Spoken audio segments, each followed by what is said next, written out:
please join me in welcoming Speaker Joe Straus. Thank you. Good morning. Thank you. President, thank you very much. It's a nice introduction. Good morning. Good morning. How are you? Speaker, thank you. Thank you.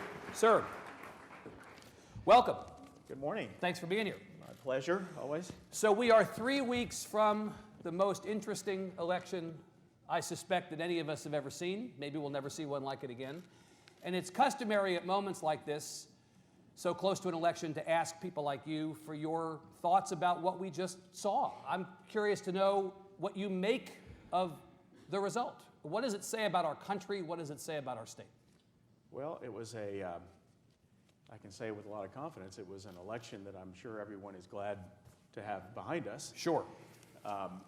It was a statement by the American people, I think, that they didn't want more disappointment from Washington. They didn't want more of the same, and they're certainly not going to get that. But it was an unfortunate campaign in many ways. Yep.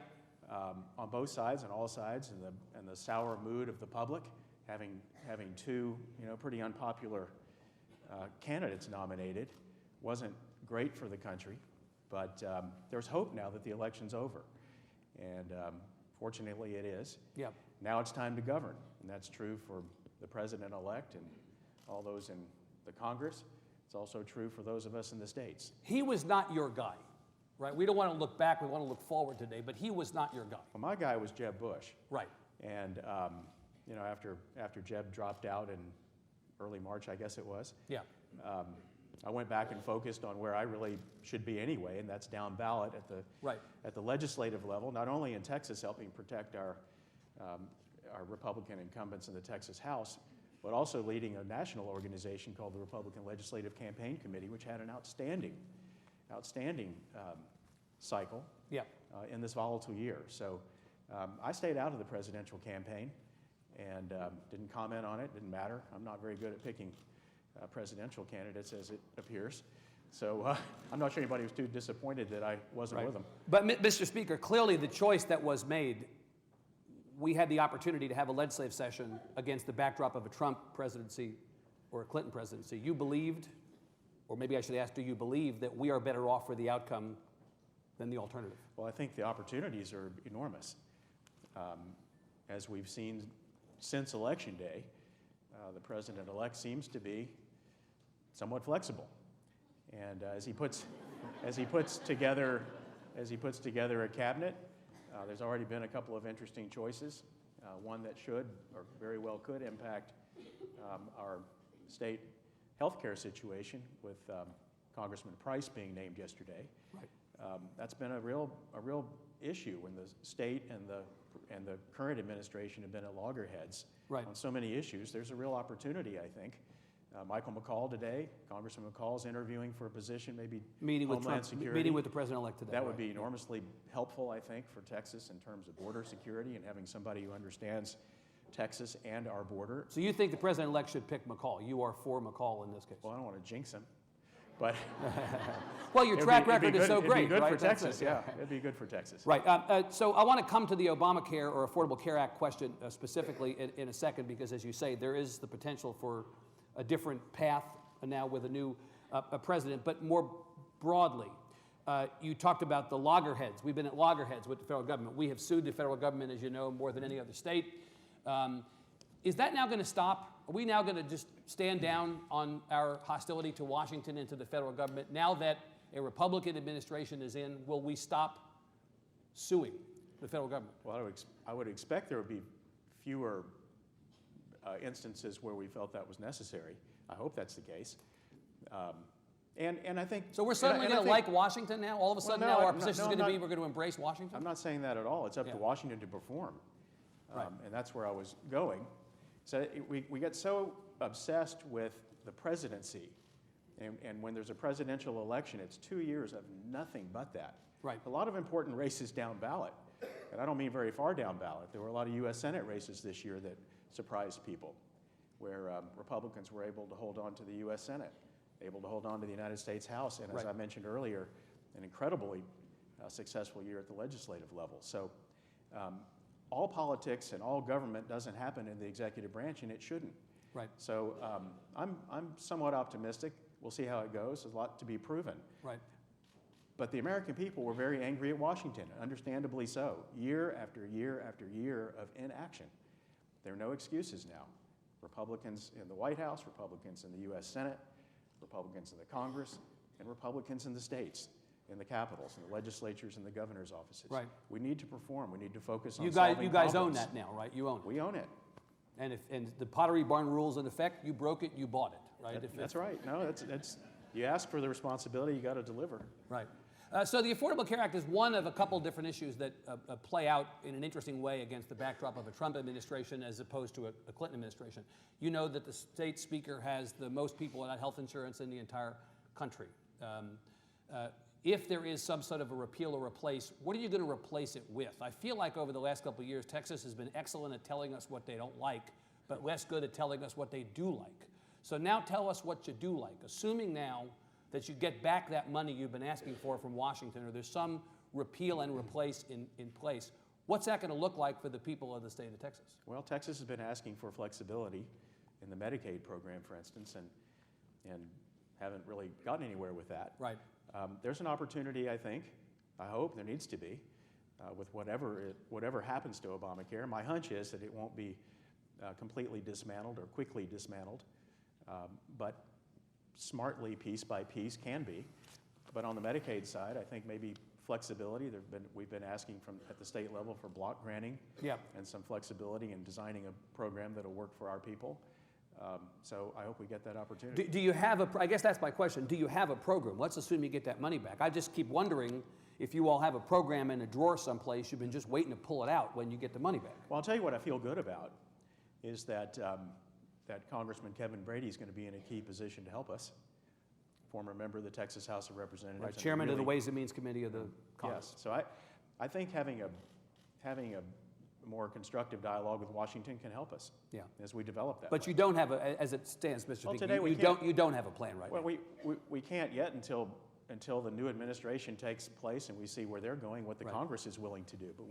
But we do have a plan to work with them to try to make it better. Right. On border security, Mr. Speaker, this is another flashpoint in our political universe. Last session, you know, the legislature appropriated $800 million for border security funding, in large part because what came from both sides of the legislature was, we're not satisfied that the federal government is doing its job. But now you got your guys in there.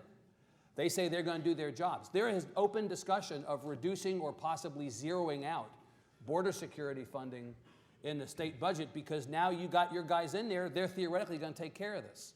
What's your read on where we're headed on this specific issue against the backdrop of a Trump presidency? I'll tell you what we cannot do.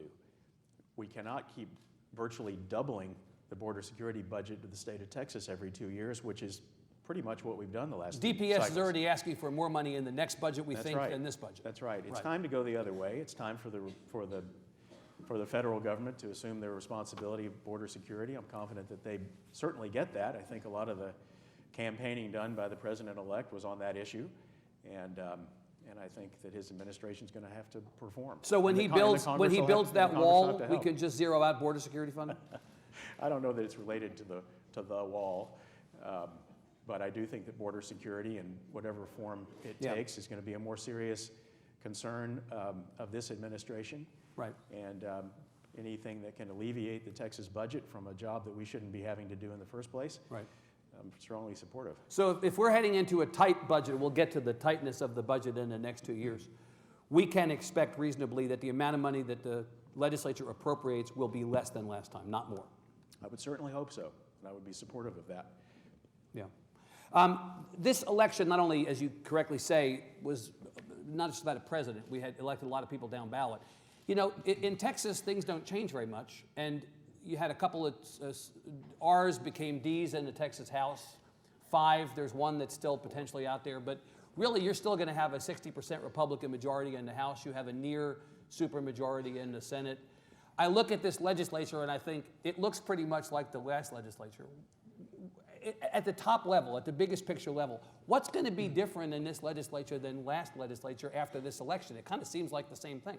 Well, the Texas House changes every session. We've got some new members in here. I saw Kevin Roberts earlier. Correct. This is a big week, by the way, in the Texas House. Today, our beautiful Christmas tree from Denison, Texas arrives. Also want to remember to pay a tribute, especially at this time of year, to Nell Delaney, who started the Christmas tree ornament project that's raised a lot of money for renovations to the Texas House and to our Capitol. I'd invite all of you to come to the chamber, which has been renovated. Julie, my wife, works hard on it. And this week is orientation week for the 28 new members of the House. So it isn't going to be exactly the same House as the last time. I agree with you that the overall makeup hasn't changed a lot. Right. We've gone from 99 Republicans to 95. And I feel good about the team we have. Yeah. I feel always good about the new blood that comes in. Of the 28, I think 4 have been members before. I guess, Mr. Speaker, but there's turnover, and you never know until you get that 150 people in the room together what the chemistry is going to be like. But I'm confident we have a good group, and we've had, I think, a pretty successful last several terms working together the way we like to build the culture in the House, so I'm pretty optimistic going forward. But we're in Albert Einstein territory here. You know, the definition of insanity is expecting a different outcome when you do the same thing over and over. Well, I thought you were going to call us geniuses. No, but the reality, Mr. Speaker, respectfully, is that that this legislature is going to be so similar to previous legislatures that it would be insanity to expect that something different is likely to occur on some of these core issues. What we've seen in the last couple of sessions. Am I wrong to assume that there's not going to be much difference? The House is not going to suddenly do a 180 on many of the issues on which it's weighed in the last couple sessions. Well, no, but we've also done some really good work the last few sessions. Right. In education, transportation, water, a lot of other areas too. So we have been addressing a lot of problems that face the state. Not all of them. There's a lot that I'd like to get to this session. Yeah. But I don't think it's going to be a replay of everything you've seen before. And I think you'll see a commitment to new issues. And again, with the new start in Washington D.C., I think there's an opportunity to address a lot of challenges that have been addressed to some degree, but not enough. Well, let me press you on some of those specifically in the time we have, because obviously, you know, the Lieutenant Governor has been quite clear about his priorities on the Senate side. He's enumerated a list of 10, and then a second list of 10. I gather there's going to be a third list of 10. He's showed us his. You haven't exactly showed us yours, right? So you operate differently than the Lieutenant Governor does. You know, You've given a couple speeches in which you've talked in broad terms about your priorities. We understand what his priorities are. I want to understand better. We want to understand better what yours are. So talk to us about the things on your list. My first priority is to do a good job earning the trust of the members of the Texas House now that I've been reelected by my district back home. Yeah. And I have a very different job than the Lieutenant Governor has. He's a statewide elected official. He's not technically in the legislative branch. I am. I'm a House member on the first day of the session. Yep. Until I'm elected, hopefully, by the majority of the House members. So I don't think it's appropriate, certainly, you know, admissible, but I don't think it's appropriate for a speaker to have a hard-driving, lengthy agenda of specifics. Now, generally, I think people know that I'm for limited government, but effective government. I'm for addressing education issues and higher education issues and infrastructure and water. A couple of new things on the agenda this session, I hope, is to address child protective services and foster care. Right. We're seeing a lot about that. The House has been working on that in this interim in a very constructive way. I was glad the governor came in with us, and the lieutenant governor, by the way, in asking the new commissioner to come up with a plan that the House is supporting.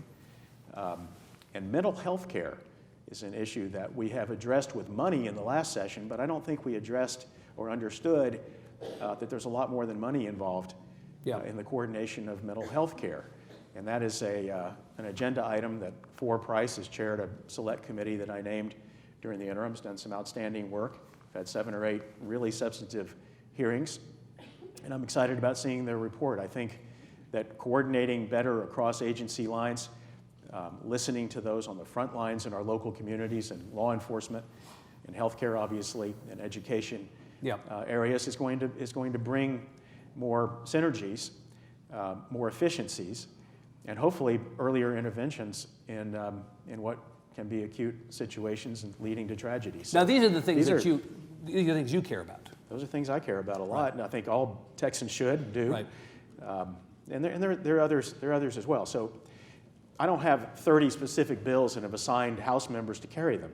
That's not the way the House works. You don't begrudge him doing that on the Senate side? No, not at all. That's his job, the way he sees to do it, and the way the senators apparently approve. I think the House members would string me up if I said, here's your bill, pass it. Right. And the way we work is that we're all sworn in as House members. One of us is elected Speaker of the House. We pass rules, which could change. Then there's an organizational period of the 150 people into whatever the rules call for.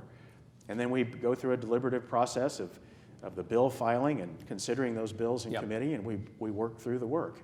So it's necessarily different than the other side. It's very different, I get yes. that. Yeah. The foster care piece, which you alluded to, we say often that there are very few truly bipartisan issues in the legislature at the moment. This is one where there seems to be general agreement, although the House and the Senate are on different sides on this. As I understand, while there's general agreement about the need to remake the foster care system, the specifics of it are not yet agreed upon. House has one perspective in terms of the order of the priorities. Senate has the other. Where are we going to end up here? Where should we end up here? Well, I think we ought to end up on moving forward as quickly as we can. Right. More caseworkers? More caseworkers, better pay. Yeah. And move forward with that when we're ready, but with accountability. And I want to comment for a moment about something you said about this being a bipartisan, unifying effort. And it's been very gratifying for me to see our working group in the House of very diverse members, right. Republicans and Democrats, and from across the spectrum, working together very cooperatively, working together very diligently toward these solutions. And I think they'll work even more, more together and more cooperatively during the session, not just this period now where there's been a kind of an early intervention and a plan that I hope we can act on soon. Yeah, and you expect this will happen? I do, it should. This is one issue related to kids that has been in the news of late. I get my news by reading the Texas Tribune. So I actually read. I understand, a lot of us do. I read yesterday Apparently. on the Texas Tribune website that the state is quietly moving forward with the cuts, the Medicaid cuts, therapy for disabled children. You all going to go ahead with this? On the one hand, the legislature is saying we need to be compassionate, we need to take care of these kids. We're going to overhaul the foster care system. But then on the other side of this, the state is proceeding with these cuts that a lot of people think is sending the exact opposite message in terms of the state's compassion to kids in need. You really going to go forward with this? Well, let me say that I believe the approach was well-intentioned. It did not work, and it will be addressed in our supplemental budget. What does that mean exactly? It means that maybe we made a mistake. I don't think it was ill-intentioned. It was not a initiative of the Texas House, and I think you'll see us address it. You intend to call a do-over here? You could call it that. We'll call it trying to improve the policy. Are you going to get agreement in the Senate? Are you going to get agreement out of the governor's office? Will you be able to orchestrate some kind of a do-over or whatever you choose to call it with the agreement of all the other principals? I think we can. We have to sort out all the facts, look at it, see what a better alternative is, but I think it'll be addressed. Okay. Let me ask you about public education. You again put education, and I know you were talking about public and higher ed both, but let me talk about public education specifically. At the near top of your own list of priorities, and I expect that many of your members share that perspective. We had a Supreme Court decision a couple months back that said, in essence, that the school finance system of the state is really, really, really, really bad, just not bad enough for them to do anything about it. And so they've kicked it back to you all. What's that look like? What does it mean that you all now have responsibility for this? What are you going to do? What can you do? Well, you noticed who didn't celebrate that decision? Me.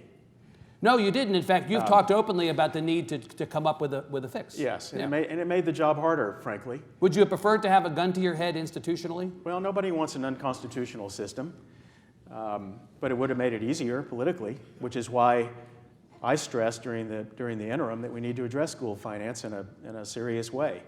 Do you think your members agree with that?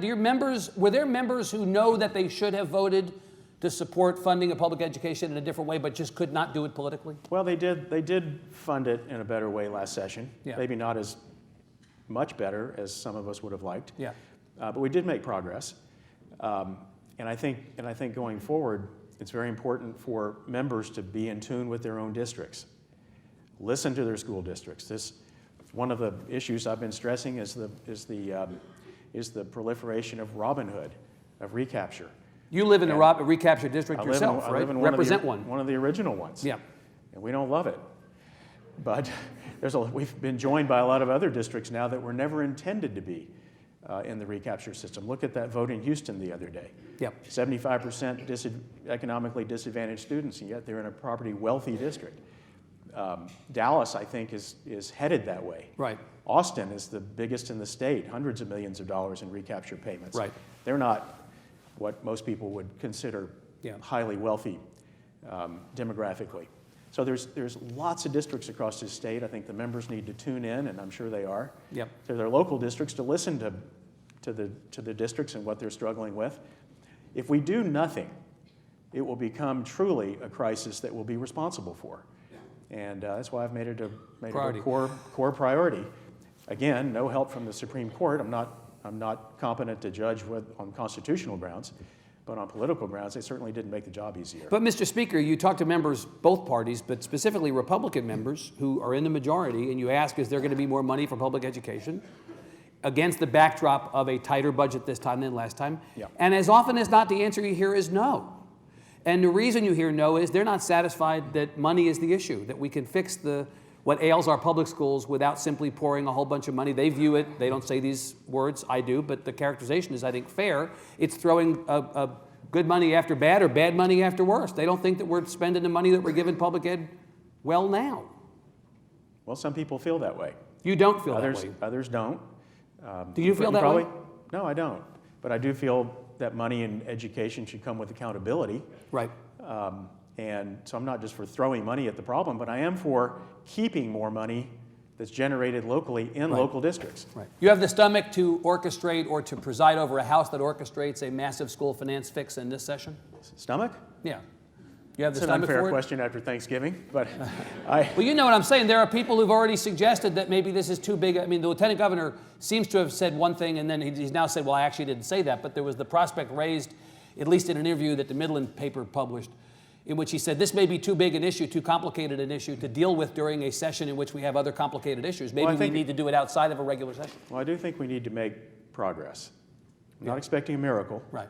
But if we don't make progress, I think that a lot of political calculations for those people that you mentioned who say that spending on education is wasteful and unnecessary, I think they may go home and find that not addressing this may be more problematic than addressing it. That the voters shake their fists at They that. should. Right. When I asked the lieutenant governor a couple of weeks ago before the Greater Houston Partnership about this question of a big school finance fix, what he said was if we're going to fix public education, we have to include school choice in the bucket of things that we do. And we got to a point in the conversation where it was clear to me that he was linking the two, and I said to him, are you suggesting, Lieutenant Governor, no one without the other, no school finance fix without school choice? And he said, no one without the other. School choice has not been a popular topic in the Texas House, at least as it's come over from the Senate the last couple of sessions. Yeah, it depends on what you mean by school choice. Right. School choice is very popular, I think, across the board if you're talking about school choice within a district, maybe even some cases where it crossed district lines. Charter schools, form of choice. So there's a supported. continuum of school choice. Yeah, and I think we ought to keep an open mind about all that. Right.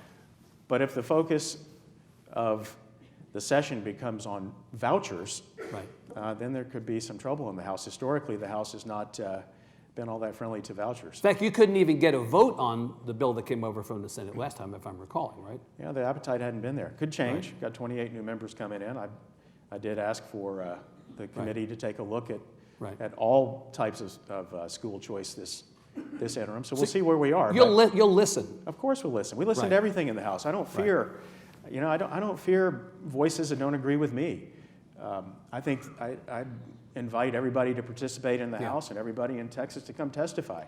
The best laws you can pass are the ones where everybody has a voice. You get all of the facts on the table, and then you make the best decisions you can. So the perception, Mr. Speaker, that you are personally opposed to school choice of the sort that comes from the Senate, and therefore you are going to use your rules or your power as presiding officer to ensure that such a bill never gets to the floor of the House. That is an inaccurate characterization of your power or point of view. I think a better way to put it in terms of the past several sessions is that as a presiding officer of the House, I have a responsibility to do what the House members want me to do. Right.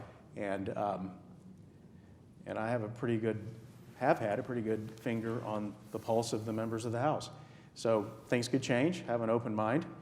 Not going to negotiate any school bills today Right. With the Senate, or what they're going to pass to us, or what we may pass to them. But your belief is that if the bill does not pass, it will not pass, or does not get a vote, it will not get a vote, because the members don't support it. Yeah, that's right. If the members support it and I stand in the way, then I wouldn't be Speaker today, or Speaker very long. Right, okay. I've alluded a couple times to the tightness of the budget. We live now in a 2-year budget that was $209.4 billion, the largest budget in the history of the state of Texas.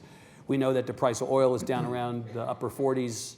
We're in the 40s today, compared to close to $100 two years ago as we sit here. You're going to have less money to spend. There's no question about that. No question about it. Right. So if you had $209.4 billion last time, and you have a couple billion fewer in the next budget, what are you not going to spend on next time that you spent on this time? Well, we'll see. Surely you have an idea. Well, I have some ideas, but not enough to fill the bucket. But I go back to my first session as Speaker when I was elected in 2009. We went into that session with an unexpected budget shortfall. It was announced on the first day of the session. Forgotten the number now, but it was several $1 billion we weren't expecting. Yep. And we didn't know how we were going to scramble and put together a budget then. That was President Obama's first year in office. He had a horrible idea called a stimulus bill that I and others didn't support, but it passed. And to their credit, we were able to work with members from the other side of the aisle and find creative ways to backfill some of our problems in Texas. So with a new administration coming in, with a lot of states that are in much worse fiscal condition than Texas is, let's keep an open mind. Let's see what happens. Sure, we got to be prepared to make some sacrifices in the budget. We've done it before. I don't think it'll be as difficult as it was in 2011, when we had almost a $20 billion shortfall, but it is going to be significant. And absent some developments and some facilitation between our friends and new friends in Washington and us, it is going to be tough. But the leftover money that you'll have available to you when you come in this time is going to be used up pretty quickly. Oh, sure. Right? Oh, yeah. One difference between this time and last time or previous times is that there's not going to be money left over once you've done all your supplementals. Don't get me wrong. Yeah. I'm not a Pollyanna about this. Right. It is going to be a very difficult budget session. It'll be our most difficult task, is passing a balanced budget in a way that funds our basic priorities. Right. This state is growing twice as fast as the rest of the country. It continues to. Right. The revenues aren't keeping up with that growth. Puts a stress on the resources you have available. Yeah, 75,000 new students in our public schools every year. Or more, right, yeah. And more cars on our roads. And right.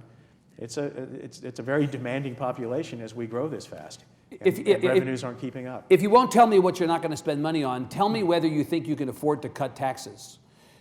The last session, part of the state's decision at budget time was to do a little bit less than $4 billion in total in tax relief. Some said when they saw the price of oil fall subsequently, boy, I wonder if we would have done that if we knew then what we know now. Well, now you do know now what you know now.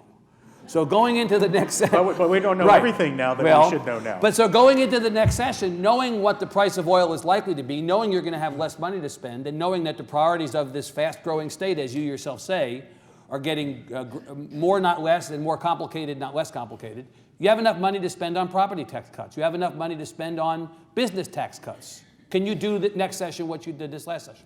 We'll have to wait and see. It's too early to tell. We like tax relief in the Texas House, and we do it where we can. I don't know whether we can this next time. But I am happy that we cut the business margins tax by 25% last session. You plan to come back and do it again? I mean, the Lieutenant Governor has said, and I believe even in the interim charges that you yourself put out, looking at whether you could reduce the tax burden on businesses was something that you were interested in doing. I'd be delighted if we could. Yeah. Not a complete elimination, but a phase out if you do it. I'd love to eliminate it, but I'm not expecting it right now. You understand the hole that it would create, right? Of course. If you got rid of the whole thing. Yes, I'm not saying we're going to, but I'd like to, and that's I think a good goal. Mr. Speaker, the Lieutenant Governor, in his enumeration of his priorities, made his property tax relief effort the second bill with the second lowest bill number. It was SB 2. It was before bathrooms. I mean, if you look, if you want to understand, we had to get to that, didn't if we? you want to understand a man's heart, look to his list of legislative priorities. The lieutenant governor obviously believes that property tax relief is more important than anything other than passing a balanced budget. You don't share his enthusiasm for property tax relief at that same level? No, I'm enthusiastic about property tax relief if we can do it in a way that is thoughtful, and it'll be interesting to see. It's all the more reason to take a good look at school finance. Yeah. Because most of the property taxes paid are to school districts. Those things are related. They are very related. If you orchestrate a relief of property taxes on property tax at the local level, but you don't actually put money into public education at the state level, ultimately it's a net negative for public education. That's a better way of saying it. Right. Okay, well, you could have that one for free, Yeah, I thank guess. you. I don't understand. On this question of the differences between the Senate and the House, there is a lot of enthusiasm to ban sanctuary cities coming out of the Senate. I believe Senator Perry, former House member, has introduced a bill, and there's open discussion of this. And the governor, his own self yesterday, tweeted that he intended to sign such a bill into law, banning sanctuary cities. This was occasioned in part by comments made by the then candidate for sheriff of Travis County, who said, I think she's backed off on this a little bit, that she intended to make this a true sanctuary city. This is obviously a federal conversation as well as a state conversation. Yes. Is a sanctuary city bill going to find open arms in the Texas House this session? Well, a constructive one will. What does that mean? It means listening to law enforcement around the state. It means listening to local communities about their concerns. Yep. It means about being careful of what the words are in the bill. Yep. But we've passed sanctuary cities legislation in the past, and I'm sure the right bill will pass again. The opponents of this bill have said, among other things, that they believe it opens the door to racial profiling. What do you think about that? Well, that's where I say you have to be careful in what the words are. Right. What it calls for. Let's look at the federal policies on this, too. There's a lot of promises that have been made in this election. So we'll work through it. I think it's important that we observe immigration laws. Yep. And to my knowledge, it may not be as widespread a problem as some people may think it is. But we'll get the facts out there. We'll talk to people in local communities and get our arms around it and try to do a responsible job of that issue. Let me ask you about E-Verify. Over the last day or so, there was a lot of talk about a stepped-up E-Verify effort on the state's behalf. Senator Schwertner from Georgetown introduced a bill yesterday that would obligate state contractors to use an E-Verify system. I thought it was interesting that it was only state contractors, not private businesses, just state contractors. What I understand is his perspective on this was, let's have the state put its money where its mouth is first in terms of this. I mean, I'm moved to ask the broader question. The state seems very happy to spend hundreds of millions of dollars on border security. I'd like to know what the state is doing to reduce the unquenchable demand for undocumented labor. And what is the state prepared to do? What is the state prepared to do to punish employers who hire undocumented persons on their at their businesses? I know what you're doing on the border security side. What are you doing on the other side? Well, we'll take a look at what he's proposing. I'm sure House members will have some good ideas, too. But this has not been without controversy in the past. No. Right? No, but a lot of private employers today, when E-Verify first became a topic, right, it was a new program, and apparently it had some problems with it, as I recall. It may be, I'm speaking out of my depth here because I'm no expert, but it may be worth taking a look at. And I think the whole area of state contracting is one that needs more attention than it even got last time. In the last session, we did some tightening up on state contracting, and not just on the immigration or the hiring side, but just on transparency of contracts and conflicts of interest in contracts and making sure contractors perform the way they should.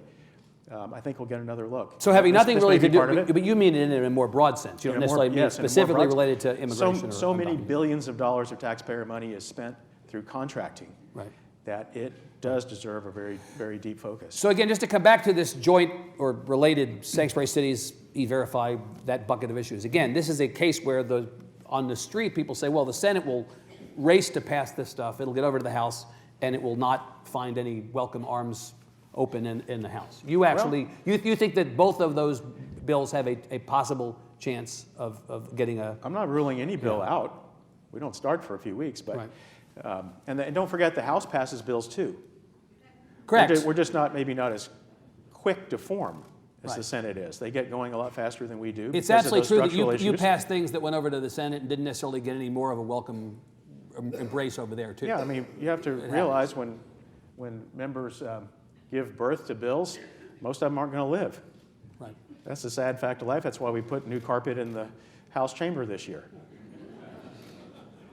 I'm not entirely sure where this is going, but okay. Because there are a lot of tears. A lot of people on the ground crying and wailing. That's right. Okay, so is the Women's Privacy Act, as the Lieutenant Governor refers to the so-called bathroom bill, going to get a warm reception in the House? Again, that's another one where there seems to be enthusiasm on the Senate side for this. There are certainly some House members who agree with the Senate on this. But the question is whether the Senate will be receptive to such a bill. What do you think? I mean, will the House be receptive to such a bill? Well, excuse the expression, but this isn't the most urgent concern of mine. And I'm not hearing, my district isn't really communicating with me on this as an urgent concern. It's not on your list of priorities. It isn't, but it doesn't mean the House isn't going to feel differently than I do. What I do hear from my part of the state, my part of the county, is concern that, say, San Antonio, excited about hosting the Final Four in 2018. 2018, that's right. We don't want to do anything that jeopardizes that. I mean, well, listen, I know the Lieutenant Governor is very enthusiastic about this idea. You know, let him run with it. We'll see what the House wants to do. But Mr. Speaker, you know, in your very nice and very gentle way, you are throwing shade on the Lieutenant Governor with this. Are you not? I mean, that's... I'm not. Listen. Come on. I'm not the one out there talking about it. You asked. Right, I did ask. But you're saying that it's not urgent translates into, it sounds to me like you're not into this bill. You're just not into this bill. Well, it isn't on my priority list, but it may be of the House members. We'll see. Jason Isaac yesterday, I saw had a big press conference at one of his schools. He's exercised about it. Some others may be too. We'll see. I'm speaking for myself here. Right. I'm speaking, I think, also for the business community in Texas. Speaking for my community. Business community has not been super enthusiastic about this bill. Again, not monolithic to say the least. Yeah. And I'm not sure. I mean, I don't know what the bill is. I don't know what's going to be in it. Let's look at the details. Right. But if it creates a situation as North Carolina went through, my enthusiasm level would not be high for that. Okay. Let me. We're going to take a couple questions for the Speaker here in a second. There's a microphone in the front. If you have one, make your way up to the microphone. I'm going to ask the Speaker one last question myself, and then we'll bring you into this for the time that we have available. Mr. Speaker, what's going to become of you? My colleague Ross Ramsey wrote a column. Wow. Let's get all existential. Right yet. My colleague Ross Ramsey wrote a column yesterday talking about you and the Speaker's job, and said that there has been some talk, as you know, on the street, maybe this will be the last time that you are Speaker, or that this is the last time you serve in the House. Maybe you'll decide to come back for all time. We don't yet know. Have you thought that I'll rule out. Yeah, not forever. But have you thought about the future? Have you thought about whether this is your last time as Speaker or your last term in the House? Have you given a thought to what happens next? You know, I take these one at a time, and I always have. Yeah. And I remember the first time I was elected unexpectedly to the position, there were people speaking for me saying that I had committed to only one term. Never happened. That certainly wasn't true. Right. And I always give advice to other members, especially the senior members of the House who talk at the end of a session when they're tired. Yep. And are disappointed about a lot of things. They say they're going to retire. I always tell them, stop, don't do it now. Go home, reconnect with your family. This is like going to the supermarket when you're hungry. Right, exactly. It is, sort of. Yeah. But it's a good idea to focus, and I've always tried to focus on the job at hand, not another job somewhere else, not another political office, and not another election cycle until you've done a good job in this one. So I make no promises one way or the other. Yeah. I won't do it forever. I've been privileged to serve for 4 terms now in the House as the presiding officer. I'm asking for a 5th. I feel pretty confident that'll happen. But I take nothing for granted. Yeah. And it's a real privilege to serve while I'm there. And as long as the people in District 121 are happy with my service, and the members of the House feel that they can do their jobs effectively and help them when they go home, then I don't have any immediate plans to step down. Do you have any aspirations to do anything else should the opportunity present? If, you know, when Chief Justice Cruz packs up for Washington and there's a Senate seat open, you have any interest in doing something like that? Again, I don't spend a lot of time daydreaming about other political jobs. This is not one that I had really thought I'd be in. Right. And so my whole approach to to politics and public service is built on my experience as a very young man, being a devoted fan of George Herbert Walker Bush. In my mind, the really essence of public service. And so wherever you can contribute that makes sense and works out with your family life, you ought to do it. He's your model. I get that. Yeah. Okay. We have time maybe for one or two questions if anybody wants to ask one. And there's microphones, like I say. Sir, go ahead. I have a question. My name is Steve West. I'm CFO at Georgetown ISD. Yes, sir. As you were talking about public education and accountability, one of the concerns that we all face is the fact that the playing field is not always level when you compare public education charters and private schools.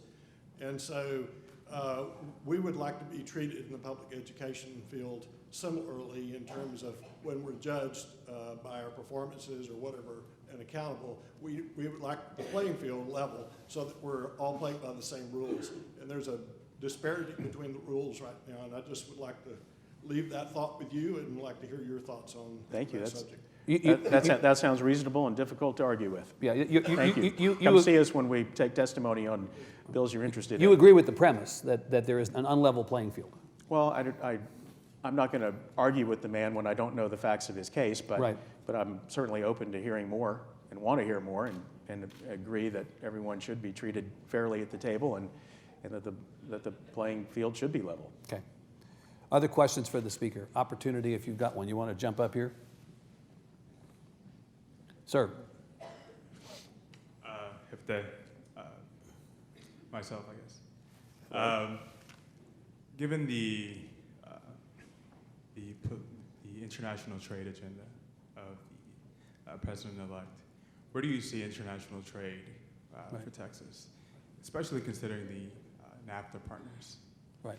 And what are your expectations or your hopes for the future? Do you have any concerns about the Trump trade agenda as it relates to a state like Texas, for Yes. which trade is a significant piece of our economy? Absolutely, yes. I have a lot of concerns about the rhetoric during the campaign.